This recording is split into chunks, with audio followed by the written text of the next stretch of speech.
In 2021, researchers at Harvard Medical School published a paper in Nature showing that stimulating one specific point on the lower leg could reduce inflammation throughout the body. Not metaphorically, not energetically, biologically. They mapped the neurons, they traced the pathway, and they named it the vagal-adrenal axis. The point they used was the Zusanli, or stomach 36, which is an acupuncture point that Chinese medicine has been using for centuries for that exact kind of effect. So modern neuroscience mapped a measurable anti-inflammatory pathway in 2021 and landed on the same point ancient practitioners had already been using for over 2,000 years. Now, one of the questions I keep coming back to is this: what do you do when ancient systems and modern science keeps pointing at the same pattern in completely different language? Because every now and then you find a case where the gap between traditional wisdom and modern mechanism starts to collapse. This is one of those cases. For a long time, acupuncture was easy to dismiss in the West. Too old, too vague, too hard to explain. But over the past few decades, 3 discoveries started to shift that narrative. First, researchers found evidence of a body-wide fluid network hiding in the connective tissue. Second, they found that acupuncture points strongly overlap with fascial planes. And third, they discovered a location-specific neuroimmune pathway triggered by one of acupuncture's most famous points. Now, each finding matters on its own, but together, they force a more serious question. Maybe acupuncture wasn't an ancient fantasy. Maybe it was a functional map drawn before modern science had the tools to explain it. Let's check this out one at a time. Discovery number 1, the interstitium. In 2018, researchers studying living tissue identified something that standard anatomy had largely overlooked: a body-wide network of fluid-filled spaces running through the connective tissue. They called it the interstitium. Why had it been missed? Because the way tissue is usually prepared for slides causes fluid to drain out. The structure collapses before you examine it. So for a long time, we may have been studying the dried out remains of a fluid network and concluding there was no network there, which is a very human mistake. And it matters because once you start thinking about the body as an interconnected fluid and connective system, some older medical models stop sounding quite so ridiculous. And I'm not saying that ancient Chinese medicines discovered the interstitium in modern scientific terms. I'm saying it described the body as a system of pathways, flow, and internal connectivity long before modern histology and language for that idea. And that does not prove the old model was right, but it does mean it may have been observing something real. Then came the fascia research. In 2002, researcher Helene Langevin published a paper showing that about 80% of acupuncture points correspond to connective tissue planes. That is not a mystical statement. That is anatomy. Then she studied what happens when an acupuncture needle is inserted and rotated. The connective tissue winds around the needle.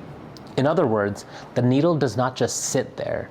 It mechanically couples to the fascia. And because fascia forms a continuous network throughout the body, that mechanical signal can travel beyond the point of insertion. That gives us a plausible explanation for one of acupuncture's strangest claims. How can a point in one place affect something happening somewhere else? Because the body is not built as disconnected parts. It is built as a connective matrix. So maybe acupuncture's points are not random dots on the skin. Maybe they are biologically useful access points into a larger communications network. Now already that makes the conversation more interesting. And then discovery number 3, the vagal-adrenal axis. In 2021, a team led by Chi-Fu Ma at Harvard asked a very specific question. Why does stimulation at ST36 appear to reduce systemic inflammation? And the answer they found was not symbolic. It was anatomical. They identified a specific population of neurons in the deep fascia beneath that point. When stimulated, those neurons activated a pathway through the vagus nerve to the adrenal glands, which then triggered an anti-inflammatory response. They named this the vagal-adrenal axis. That alone is a major finding. But here's the next part. The effect was location-specific, not anywhere on the leg, not somewhere nearby, not close enough. At ST36, the effect worked.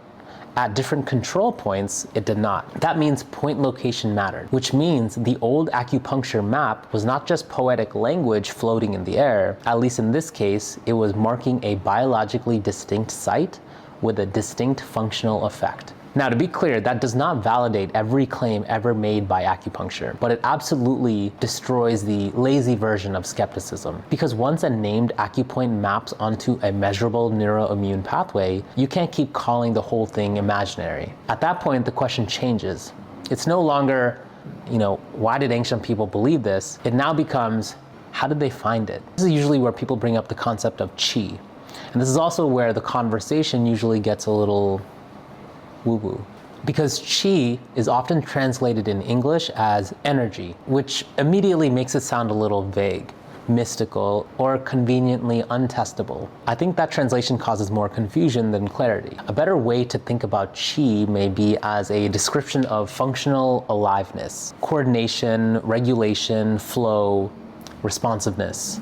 Not a scientific term, a functional one. And when you place that beside the modern findings, the overlap becomes a little bit more interesting. A fluid network through connective tissue, a mechanically responsive fascial web, location-specific neural signaling with systemic effects, different vocabulary, same basic theme. The body works through connection, and when connection breaks down, symptoms show up. Classical Chinese medicine framed that as flow versus obstruction. Now, modern science might frame it as impaired signaling, or altered tissue mechanics, inflammation, or dysregulation across interconnected systems. Those are not identical frameworks, but they are also not random, because sometimes older systems are not wrong in principle, they are just early. They describe repeatable effects before later sciences can explain the mechanism. Now, I was trained to value mechanism, MOA, mechanism of action. Honestly, I still do. I like seeing evidence, and I like to pressure test ideas. I want something stronger than confidence and tradition. But real skepticism has to stay flexible. Its job is to protect us from bad ideas, not trap us inside of old assumptions. And I think that second mistake is exactly what happened here. Acupuncture was easy to caricature before modern tools knew how to study it properly. But once researchers started asking better questions, the story got harder to simplify. So when ancient practitioners talk about channels, flow, obstruction, and distant effects from local stimulation, maybe they were not speaking in fantasy. Maybe they were describing function before mechanism had a microscope. And that does not mean we lower the scientific standard, it means we apply it honestly. And that's the part that interests me. Not blind belief in ancient wisdom, not trying to force every old text into modern science, just this question. What do we do when very old systems keep pointing towards patterns that modern science only later learns how to measure? Sometimes the answer will be coincidence, sometimes it will be overreach, but sometimes the old map survives contact with data. Because when careful observers, separated by thousands of years, keep landing on the same point in the body and saying, this matters, and modern neuroscience eventually replies, apparently, yes. That's not the end of the conversation. That's where the real conversation begins. So, thanks for watching. I hope you like this. See you in the next video. Peace.